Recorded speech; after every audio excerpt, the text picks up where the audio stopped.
Hello students, welcome back to my channel.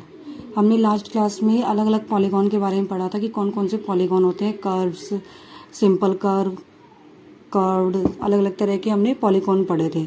आज हम पढ़ते हैं कि क्वाड्रिलेटरल्स में डायगोनल कैसे फाइंड आउट करते हैं, कैसे पता लगेगा कि हमें डायगोनल कौन से हैं।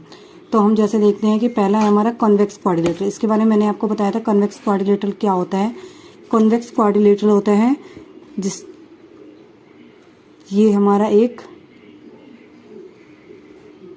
कॉन्वेक्स क्वाड्रिलेटरल है।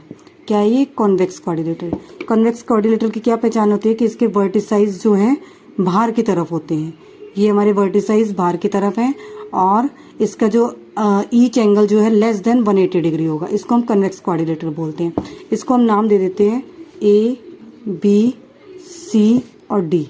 हमने ये कॉन्वेक्स क्वाड्रिलेटरल का नाम दे दिया ए, बी, सी, डी। ठीक है, अब इसे डायगोनल फाइंड आउट करना है। क्या करेंगे? डायगोनल कौन से होते हैं जो कि जैसे कि हमें ए से डायगोनल फाउंड करना, ए के वर्टिसाइज से डायगोनल फाइंड आउट करना है, तो हम क्या करेंगे? जो उसके साथ में होंगे उसको हम साइड्स बोलेंगे, उसके अलावा जो हमारी वो होंगी उसको हम बोलेंगे डायगोनल। जैसे कि हमने ए और सी को मैच कर दिया, मिला दिया, तो हमारा एक डायगोनल क्या हो गया?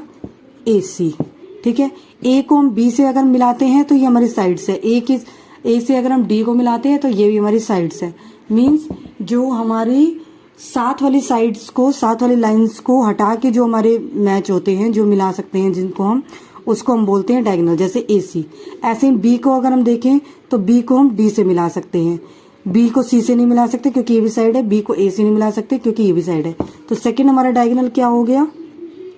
D C. तो इस कन्वेक्स क्वाड्रिलेटरल में हमारे सिर्फ दो ही डायगोनल है, ए सी एंड बी डी। तो इसको हम क्या लिख देंगे? ये है टू डायगोनल्स। ये हमारे हो गए टू डायगोनल्स। ठीक है, सेकंड पॉइंट हमारा है, जैसे कि सेकंड पॉइंट हमारा बोला गया है हमारा ए रेगुलर हेक्सागोन के बारे में। रेगुलर हेक्सागोन क्या होता है? हेक्सागोन क्या होता है? जिसकी 6 साइड्स हो। रेगुलर जिसकी 6 साइड्स इक्वल हो। तो अगर हम रेगुलर हेक्सागोन की बात करें, दिस वन, ये हो गए हमारे 6 साइड्स और जिसकी हमारी 6 साइड्स इक्वल है, रेगुलर हेक्सागोन। ये हमारा रेगुलर, इसको मैं नाम दे देती हूँ ए, बी, सी, डी, ई और एफ। ये हमने रेगुलर हेक्सागोन का नाम दे दिया। इसके बाद हम क्या करते हैं? इसके डायगोनल फाइंड आउट करते हैं। जैसे कि हम ए वर्टिसाइज से स्टार्ट करते हैं, ये हमारा वर्टिसाइज है, यहाँ से हम स्टार्ट करते हैं तो हम बी नहीं लेंगे और एफ नहीं लेंगे। ठीक है, हम बी नहीं लेंगे और एफ नहीं लेंगे।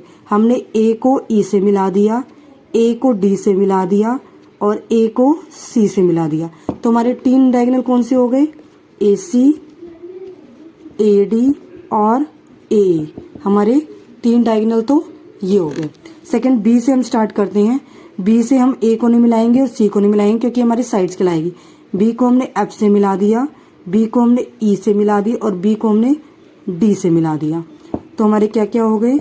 बी को हमने एफ से मिलाया, बी को हमने डी से मिलाया और बी को हमने ई से मिलाया। तो हमारी 3 डायगोनल्स ये हो गए। अब सी की देखते हैं। सी से ए जो है ऑलरेडी मिला हुआ है, इसको हम नहीं लेंगे। सी से एफ नहीं मिला हुआ है, तो हमारा ये हो गया एक डायगोनल सी एफ। और सी से ई नहीं मिला हुआ है तो सी से ई, ये हमारा हो गया 2 डायगोनल। सी से डी तो हमारी साइड्स होगी, इसको हम मैच नहीं करेंगे। अब डी की बात करते हैं। डी से बी ऑलरेडी मिला हुआ है, डी से ए भी मिला हुआ है और डी से एफ हम मिला सकते हैं। ये हमारा हो गया डी से एफ, ये हमारा हो गया एक डायगोनल। ई से बात करें तो ई से ए, बी, सी तीनों पॉइंट्स मिले हुए हैं। एफ से बात करें तो ए और ई तो हम एफ से मैच नहीं करेंगे, हमारा बी, सी और डी ये तीनों मैच हुआ है, तो हमारा कि ये ऑलरेडी हमारा मैच है। तो हमारे टोटल कितने डायगोनल हो गए? 9 डायगोनल। तो इस तरीके से हम रेगुलर हेक्सागोन में हम डायगोनल फाइंड आउट करते हैं।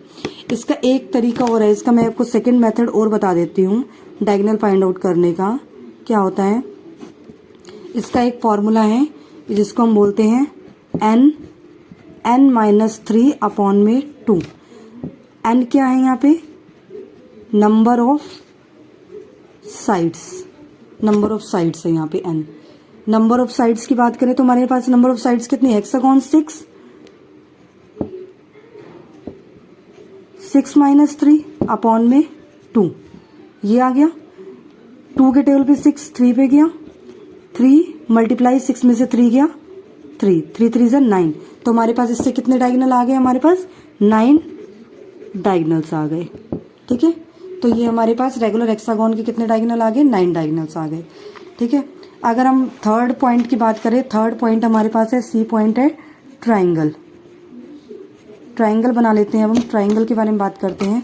तो ट्राइंगल क्या, ये जिसकी 3 साइड्स होती हैं, तो ए बी और सी, तो ये हमारी ट्राइंगल होगी। अब देखो इसमें हम क्या कह सकते हैं कि ए को बी से नहीं मिला सकते क्योंकि ये साइड है, ए को सी से नहीं मिला सकते क्योंकि ये भी इसकी साइड है। जो हमारे लगातार एक दूसरे से नहीं मिल रहे होते हैं उनको मिलाना होता है। अब बी से हम ए को नहीं मिला सकते, बी को सी से नहीं मिला सकते, तो इस हिसाब से हम कह सकते हैं कि ट्राइंगल में नो डायगोनल, एक भी डायगोनल नहीं है। तो हमारे ये 3 तरह के वो हो गए हैं, जिसमें मैंने आपको कन्वेक्स क्वाड्रिलेटरल के बारे में बताया है, इसके कितने कैसे डायगोनल निकालते हैं, रेगुलर हेक्सागोन के बारे में और ट्राइंगल के बारे में। ये एक मेथड है जिससे आप किसी भी शेप का आप डायगोनल फाइंड आउट कर सकते हैं। ठीक है, okay, thank you very much.